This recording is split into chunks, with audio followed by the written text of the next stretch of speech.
பம்பையில தலைமுழுகி பாவங்களை அதில் கழுவி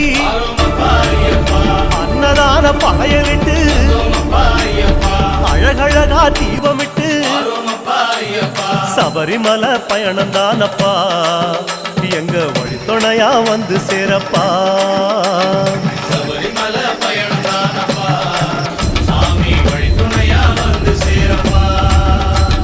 கன்னி மூலம் சந்நிதியில் கணபதிய கை தொழுது அண்ணாந்தான் நீலிமலை ஐயாவும் கைப்பிடிச்சு கந்தமலை ஜோதியானவா எங்க காவலாக வந்து சேரப்பா.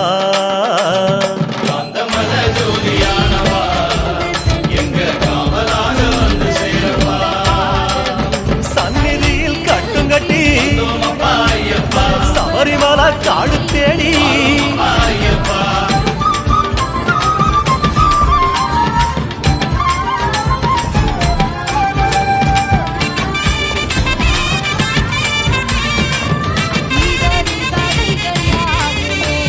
நீலிமலை ஏத்த மேரி அப்பாச்சி மேடு தொட்டு சபரி பீடம் காயொடச்சு சரங்குத்தி